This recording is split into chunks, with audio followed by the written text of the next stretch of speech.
Real Madrid que je trouve différent de la saison dernière, avec beaucoup plus de maîtrise, avec beaucoup plus aussi d'ambition dans le jeu. La saison dernière, pour moi, ils opéraient plus par coup. C'était une équipe de coups, alors que cette saison, je les trouve avec énormément de maîtrise. Cette victoire est méritée. Il y aura un match forcément au retour parce qu'il n'y a que 2 buts d'avance et que ces matchs-là ont toujours, il y a toujours des rebondissements, donc on verra bien. Mais je suis impressionné par le Real Madrid et on se dirige vers un remake de la saison dernière avec un City Madrid, ça serait pas mal. Il y a moins d'émotion, il y a moins de folie que sur le parcours pour le moment que la saison dernière. On a eu un super Liverpool-Real Madrid lors du 8e de finale aller, mais entre le retour et là le match de ce soir, c'est le petit changement. Là, le Real maîtrise beaucoup mieux les événements sur 90 minutes en tout cas. Même s'ils avaient maîtrisé parfaitement le match aller contre Chelsea la saison dernière. On va peut-être voir le but qui fait la différence au niveau comptable aujourd'hui, le but d'Asensio. Oui, il y a quand même une part de chance. Madrid est dans une phase positive. Et tout se déroule bien pour cette saison, mais c'est presque, je pense qu'il y a au moins 20 mètres de différence. Enfin, le bloc du Real, il est vraiment beaucoup plus haut que la saison dernière. Ouais, il termine la rencontre, on évoquait les 10 ballons gagnés dans le dernier tiers en première période, il termine la rencontre avec 14 ballons gagnés dans les 30 mètres adverses ce soir, ce qui est un total très élevé. Je ne sais pas si Jonathan Kemsalem peut nous remontrer le but sur corner, là, mais c'est vraiment une combinaison travaillée à l'entraînement avec ce presque plat du pied d'Asensio tranquille. D'Ancelotti, ce sont des phases qui sont énormément travaillées à l'entraînement. On a vu dans le documentaire avant le match sur Vinicius les phases d'entraînement devant le but pour un garçon qui a besoin dans la finition d'être beaucoup plus précis. Et je pense qu'Ancelotti a cette précision dans les entraînements. Il veut que certains joueurs fassent certaines choses et que son bloc d'équipe joue d'une certaine manière. Et on l'a vu ce soir encore, on parle de cette maîtrise, mais cette maîtrise collective, elle n'arrive pas comme ça. Elle arrive avec des heures et des heures de travail ensemble pour arriver à peaufiner les détails. Ça se joue sur des détails avec des joueurs bien évidemment de grand talent. Par contre, il y a quelque chose qui ne change pas Laure par rapport à la saison dernière, c'est que les joueurs qui sortent du banc sont décisifs. Et d'ailleurs, Asensio, c'est le remplaçant le plus prolifique de l'histoire de la Ligue des Champions. C'est la 9e fois dans sa carrière en Ligue des Champions qu'il marque en sortant du banc. C'était juste un petit truc sur le corner, parce que je trouvais quand même que Chelsea avait mis personne à la récup. J'étais assez étonné du positionnement des joueurs. Ils sont 10 en zone, ou 9, mais c'est vrai qu'en général, il y a quand même toujours un mec qui se positionne ici dans l'arc de cercle. Et en plus, il n'y a qu'un mec qui sort sur le corner joué à 2, et ils font un triangle. Donc oui, c'est mal défendu de la part de Chelsea. Lampard, il vient d'arriver, ils n'ont pas le temps. Non, mais au match retour, au match retour, il faut qu'il bosse un peu la stratégie def. Bon, en tout cas, vous parliez de coordination et de travail à l'entraînement. La coordination bien connue entre Vinicius et Benzema, elle est instinctive. Une fois de plus, instinctive, mais aussi travaillée. Sur le premier but, le but inscrit à la 21e. Je parle de ce côté instinctif, on sent que les deux, ils savent déjà à peu près ce qu'ils vont faire, quoi. J'aime bien la façon dont ils se positionnent l'un envers l'autre pour se positionner comme d'habitude avec un passeur. Oui, animal là-dedans, parce que c'est vrai que c'est Vinicius qui est le premier sur le ballon. Mais dans cette action-là, on sent que Benzema, le ballon, c'est comme s'il avait un aimant, que le ballon était attiré par lui. Et ça, je pense que c'est l'adage de tous les grands buteurs de ce monde qui sont capables d'être au bon moment. On parlait d'Erling Haaland qui, sur des contres, le ballon lui revient et c'est lui qui la met au fond. Pourquoi il est là? Pourquoi à ce moment-là? Je pense qu'il y a un moment donné des choses qui se créent dans la tête et on sait que le positionnement, mais on doit se positionner là. C'est ce qui fait la différence entre un attaquant de grande qualité et un attaquant moyen. On avait eu un but quasiment similaire lors du 8e de finale retour contre Liverpool, le but de Benzema 1-0, où c'était aussi Vinicius et Benzema quasiment dans la même situation que là. Et puis il y a ceux qui ont les aimants à l'envers, vous savez, quand le ballon est repoussé par l'aimant. Plus et plus. Plus et plus, et là le ballon il vient jamais ou il part tout le temps. Il y en a comme ça. Est-ce que vous avez J'en ai connu un nom en particulier? Non, mais j'en ai plus rencontré que J'ai l'impression qu'il avait l'image de quelqu'un dans sa tête. Ah, pas sur ce plateau en tout cas. Ouf. Il n'y a que du talent sur ce plateau. Ah oui, ça balance. J'ai eu un peu peur, un but de plus pour Benzema. Un but de plus en Ligue des Champions, son 90e, et un but de plus surtout en phase d'élimination directe. Depuis la saison dernière, sur ses 9 derniers matchs à élimination directe, ces matchs couperés, il en est à 14 réalisations. Habib, Paul, signé Benzema, une fois de plus, en partie, bien sûr, pas seulement, mais toujours présent. Vini. Et Vinicius. Ouais, sacrée association, on l'a encore vu aujourd'hui, vous l'avez bien montré sur les buts et sur le plateau. Karim Benzema, il régale cette équipe du Real Madrid, il respecte toujours le jeu, il sent toujours le jeu. Et pendant 10 ans, Habib, on a parlé d'un Benzema au service de Ronaldo. Non, il est au service du jeu, Karim Benzema. Oui, on n'a plus de superlatifs sur ses performances, sur ce qu'il apporte au Real Madrid. Il est à la finition de toutes les actions, il est au départ de toutes les actions. Je trouve qu'il est presque le numéro 10 de cette équipe lorsqu'il décroche et qu'il vient un petit peu faire ce losange en milieu et qu'il vient appuyer ces 3 milieux de terrain qui sont très techniques. Et puis il profite aussi de l'apport de joueurs qui courent beaucoup dans la profondeur, Rodrigo et Vinicius. On le voit sur cette caméra isolée. À mon sens, il est au sommet de son art, mais il n'a pas gagné le ballon d'or pour rien. Il est dans une équipe qui joue pour lui, qui a confiance en lui.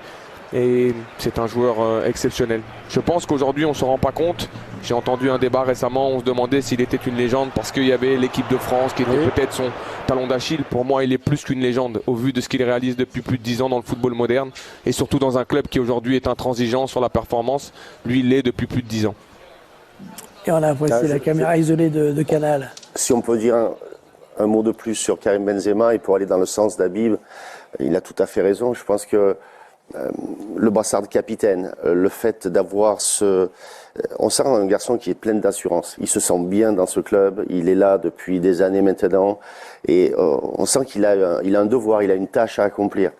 C'est pas quelqu'un qui va relâcher. Et quand je parlais de détermination, c'est la détermination, je pense, dans sa vie aussi, dans sa vie de tous les jours. Alors c'est vrai qu'on va parler de Karim Benzema avec les problèmes de l'équipe de France et tout, mais quand on fera le bilan de ce qu'il a réalisé, arriver dans un club comme le Real Madrid et accomplir ce qu'il a accompli depuis qu'il est là-bas, chapeau monsieur, c'est exceptionnel. C'est gigantesque la durée. Surtout au Real, C'est lui qui a ouvert ce débat de dire que c'est pas une 14e saison. légende, parce qu'il n'a pas eu forcément le succès escompté en équipe de France, il comprend rien au foot. Parce qu'en équipe de France, déjà, il n'a jamais eu son équipe. On peut remarquer aussi que même cette année-là, lorsqu'il a gagné le Ballon d'Or, qu'il a été élu meilleur joueur du monde sur la saison, à la Coupe du Monde, c'était pas son équipe. Et ce qu'il est capable de faire au Real de Madrid, même une légende comme Raoul, qui est de ce club depuis le début, il n'a pas eu la longévité que Karim a. Donc, pour moi, c'est un faux débat et c'est une légende de ce sport. Ancelotti qui est avec Laurent Paganelli en direct. Vous parlez mieux que moi en français. Vous parlez mieux que moi en français, je le sais. Ça va? Ça va. On s'est régalé ce soir. Et franchement, je vous le dis, tous les gens qui sont sur le plateau et tous les gens qui ont regardé le match ont pris du plaisir. Je pense qu'en tant qu'entraîneur, vous avez pris du plaisir ce soir aussi. Oui. L'équipe il a joué bien. On fait un bon match. Pas facile parce que il est un quart de finale de la Coupe des Champions. Alors le match n'est pas facile. On était bien sur le terrain. Le but, pas d'équilibre, mais après l'équipe il a joué bien aussi. Ouais, vous avez vite corrigé, j'ai vu que vous avez râlé pendant 5 minutes, les premières minutes, mais vous avez vite rectifié. Je vois qu'il y a une maîtrise collective de la part de votre équipe. Et on a tenu un bon contrôle de les matchs. Después les premières 10 minutes, on a joué un bon foot, je pense. On a marqué 2 buts. Pour ce soir, c'est suffisant. C'est suffit, vous allez bien dormir. On a 90 minutes à Stamford Bridge et ce n'est pas facile. Mais il y a une vraie qualité technique ce soir sur le plan du jeu et dans la récupération du ballon, vous avez vite récupéré le ballon. C'était un football total. Hein. On a fait bien, on a pressé devant et on a fait bien. Non? On a utilisé beaucoup d'énergie. Alors je pense qu'à la fin, on n'a pas trouvé de bonnes solutions quand on était avec un homme de plus. Parce que la pression qu'on a fait tous les matchs était très bonne. Tout le monde me dit sur le plateau que l'équipe de cette année, elle est encore meilleure. Vous l'avez faite encore meilleure que celle de l'année dernière. Je ne sais pas. On a une bonne équipe. Hein. On a une très bonne équipe. Si. Et vous avez un bon entraîneur aussi. Oui, je pense. Merci beaucoup, merci Carlo, merci beaucoup. Le polyglotte Carlo Ancelotti qui répond en français, en espagnol, en italien, en allemand peut-être, en anglais. En anglais aussi. En anglais aussi, là, il était à Chelsea. Il va peut-être se mettre au brésilien, au portugais, puisqu'il est pressenti comme sélectionneur Fort probable. du Brésil. J'ai un doux regret en fait. Parce que quand j'entends parler cet homme-là, que je sens plein de bon sens, plein de passion et d'amour pour le métier. On le voit venir, David. Oh, le Paris Saint-Germain. Je pense qu'à un moment donné, quand on parle de football, il faut parler de stabilité. Se reposer sur quelqu'un qui est capable de créer une dynamique comme il fait dans les clubs dans lesquels il passe. Je crois que ça a été un gros manque. C'était leur premier choix, oui, parisien. Oui, mais je pense qu'un garçon comme ça, on le laisse travailler.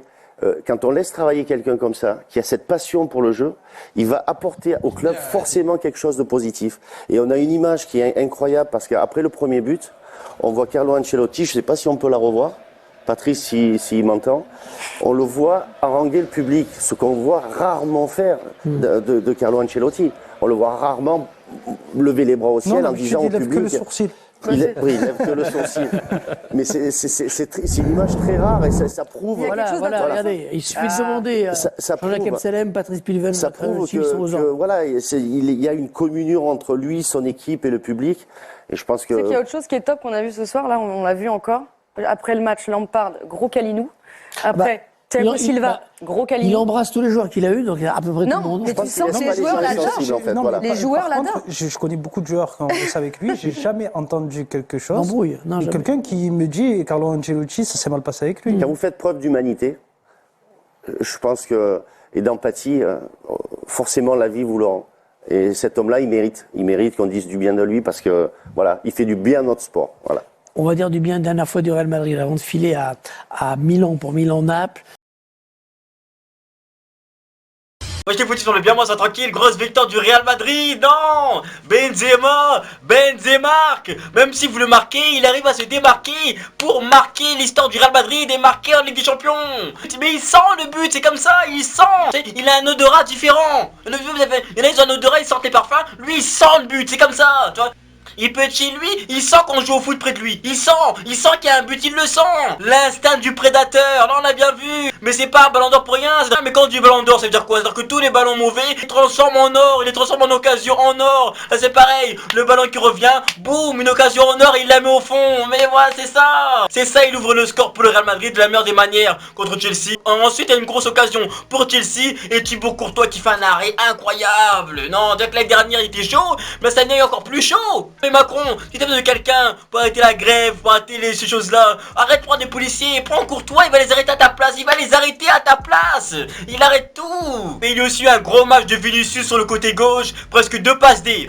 Bon, la fois c'était un tir, mais ensuite la passe D pour Asensio. Il a tellement traumatisé Reece James, n'en pouvait plus Reece James. Là il croit que c'est une teinture blonde, c'est pas une teinture blonde. C'est il a vieilli pendant le match Reece James. À force de courir derrière eux, à force de courir derrière Vinicius, il a vieilli après le match. Il était fatigué. Il a tellement sué qu'il a perdu 5 litres d'eau.